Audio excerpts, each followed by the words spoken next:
오늘 함께 나눈 민수기 29장의 내용은 앞에 있었던 절기들, 유월절 그리고 무교절을 지나서 77절인 오순절을 지나서 나팔절, 속죄일을 지나서 오늘은 초막절, 장막절이라고 하는 절기에 대한 내용이 되겠습니다. 초막절은 가나안 땅에 들어가서 지키는 절기입니다. 지금 광야에 있을 때는 초막에 있어요. 장막에 살고 있어요. 그러나 그곳에서 터전을 잡고 집을 지으면 잊을 수 있는 것들이 있잖아요. 그것이 무엇이겠습니까? 바로 하나님의 은혜예요. 감사할 수 있는 것들을 잊을 때, 잊지 않도록 하나님께서는 이 말씀을 명령을 하고 계신다라는 것을 보게 됩니다. 독특한 내용들이 이제 있어요. 그죠? 이 공동체의 제사를 드리면서 하루하루 지나면서 수송아지만 하나씩 한 마리씩 줄어가고 있고 나머지는 또 다르고, 그리고 일주일 동안 드리잖아요. 일주일 동안 이 절기를 지키는 게 쉽지는 않았을 거예요. 그렇죠?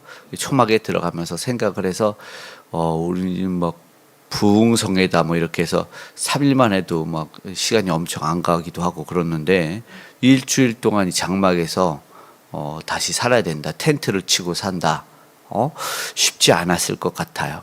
그러나 그 이유는 분명하게 하나님을 기억해야 했고, 또 인간의 편에서는 쉬 잊을 수 있기 때문에 그렇다는 것이죠. 그래서 절기를 지키고, 절기가 없는 민족들도 나름대로의 절기들을 만들어내죠. 기념하고 싶어 해요. 뭐 독립기념일도 그렇고 만세를 부른 날도 또 새해 첫날도, 그래서 나름의 기원과 소원을 담아서 그런 절기를 지키게 됩니다. 왜냐하면 그때를 잊으면 안 되잖아요. 아내의 조강지처란 아내의 뜻이 있잖아요.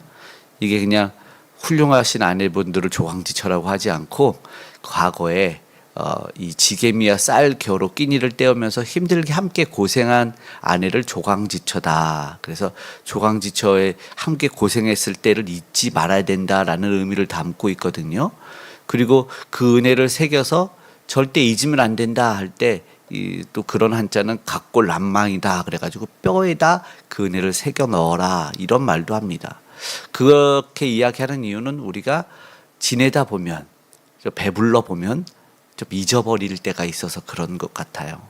우리의 삶에서는 그러함이 없었으면 좋겠다. 그래서 하나님은 이런 특별한 절기를 만들었는데, 초막절은 가나안 땅에 들어가서 잊을 수 있었던 장막 생활, 광야 생활을 기억하며 감사하는 거다라고 일단 기억했으면 좋겠습니다. 그 시간이 지나면서 무엇이 내가 시들어졌는지에 대한 점검이 되겠죠.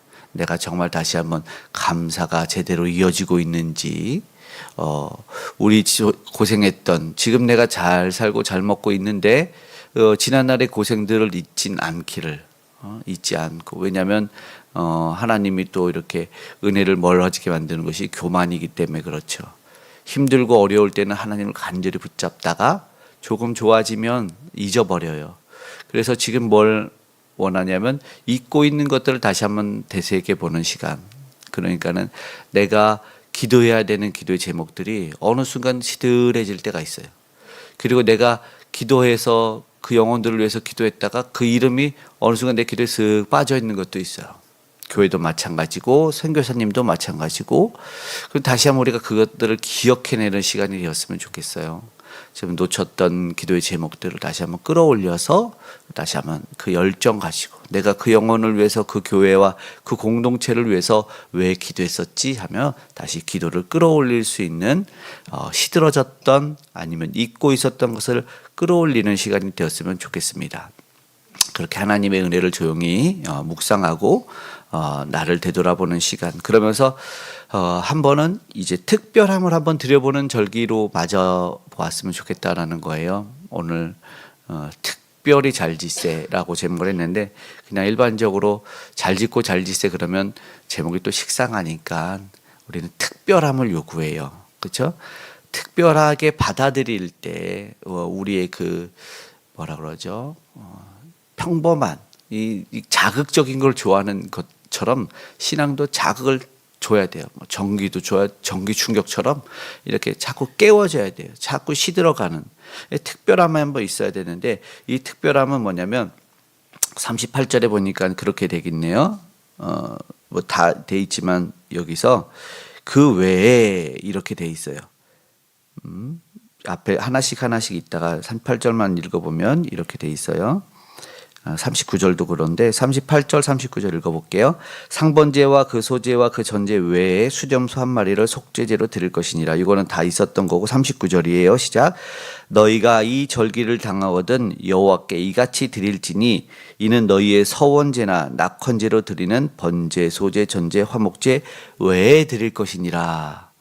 그러니까는 이 다시 한번 큰 성회로 모였을 때 일주일의 절기를 지나고 이 8일째 됐을 때 장엄한 대회로 모일 때 내가 늘 드려왔던 낙헌제, 소제 이런 모든 것 외에 특별히 한 번 더 하나님께 예물을 드리고 제사를 드리게 한다는 것을 이야기하고 있습니다. 그러니까는 우리가 주일날 드리는 헌금을 주일날 정해진 주정 헌금이라고 하고 있고, 일반적으로 우리가 이제 정한 규정대로 이렇게 헌금을 하게 되는데, 물론 교회에서 이렇게 강요라고 하면 안 되죠. 뭐 어쨌든 특별히 한 번 더 하자 뭐 이럴 때 개인이 느끼는 감정은 강요처럼 느끼기도 하고, 헌금이란 부분이 지금 우리가 뭐 제사를 드리지 않으니까 그렇게 받아들일 수가 있잖아요. 그런데 받아들이는 것을 그렇게 받아들이지 말고 내가 내 신앙 안에서 다시 한번 어떤 특별함으로 조금 해야 되는데, 이게 이동이 될 때가 있어요. 어떤 청년이 주일날 드리는 헌금을 이제 헌신 예배를 한다는 거예요. 그날 몰랐죠. 그래서 주일 헌신 예배 헌금을 그 주일 헌금을 헌신 예배 헌금으로 넣었어요. 그래서 수평 이동한 거죠. 헌금의 수평 이동. 그런 청년이 있었어요. 참 불쌍하게도 안타깝게도 지금 이렇게 목사가 되어 있는데 그러면 안 된다. 특별하게 몰랐을 때니까 이해해 주시고, 그때는 그때 이렇게 드리고 다시 한번 구별해서 오늘 말씀처럼 왜 드릴 것이니라 이렇게 드려야 되는데, 그런 모습이 있으면 말고 안 되고 다시 한번 우리 마음에 특별한 기도의 제목과 감사의 내용을 담아서 드리는 것, 이것이 필요하다라는 것입니다. 받아들이기를 강요하니 아니면 뭐 이렇게 하는 것이 아니라, 그 당시에 이렇게 헌금바구니를 돌려대니까 안 낼 수도 없나 봐요. 막 그랬었나 봐요. 근데 이제 우리는 자원함으로 믿음을 담아서 하나님께 구별해 드리기 때문에 그런 마음이 있었으면 좋겠어요. 물론 이런 마음이 더 중요한 거잖아요. 그죠? 뭐 물질의 크고 많음이 아니라 또 하나님께서 그것이 어제도 나눴지만 중요한 믿음의 씨앗이 된다. 신앙에 원래는 신앙으로 드리는 거니까 그 신앙을 통해서 하나님이 어떠한 일을 하실지를 기대하는 것이기 때문에 그렇다라는 것이죠. 오늘 드림은 원래 그렇다라는 것을 생각했으면 좋겠습니다. 다시 한번 믿음이 없이는 안 된다. 그러나 오늘 또 이런 내용이 있어요. 규례대로라고 말하는 것이 있잖아요. 왜 그럴까라고 이야기를 하는 것을 한번 생각해 봤으면 좋겠어요. 다 끝에 규례대로 할 것이며 규례대로 할 것이며 라고 말합니다. 그리고 중요한 여호와께서 명령하신 것은 모세가 그대로 전달됐다. 왜 규례대로 정한 이 제사가 필요하냐면 이것도 역시 우리의 약함 때문에 그래요. 왜냐하면 드리다 보면 내 마음대로 내가 편한 대로 바꿔가는 것이 우리의 연약함이에요. 죄성에서 비롯된 내가 드려보니까 늘 식상한 거예요. 의미 없이 형식적으로 더 간소화돼서 정말 그럴까요? 그렇게 돼요. 그래서 예수님이 성전 청결 사건을 할 수밖에 없었어요. 자기들 편의대로 흠없는 양들과 재물들을 모아놨고 성전 세계들 환전소를 두었어요. 그러니까 그것을 둘러 엎을 수밖에 없지 않았겠습니까? 결국은 그 잘 지킨다는 이들도 그 말씀대로를 그대로 지키기 위해 힘쓰는데 그것들은 자기들의 편의로 바꿨잖아요. 그것이 중요한데 오늘 우리도 그럴 수 있다는 것에 좀 유의했으면 좋겠어요. 하나님은 그렇게 우리 마음대로가 아니라 받으시는 분의 중심으로, 내 상황과 형편으로가 아니라 하나님께 드림이 받으시는 분의 주체가 누구이시며, 오늘 이 초막절이 감사라 그랬잖아요. 이게 무슨 말이냐면 초막이라는 것이요 사실은 영원한 집을 얘기해요. 일시적인 집을 들어갔다 나왔다 하면서 이것은 내가 잠깐 머무르다라는 생각을 꼭 해야 된다는 거예요.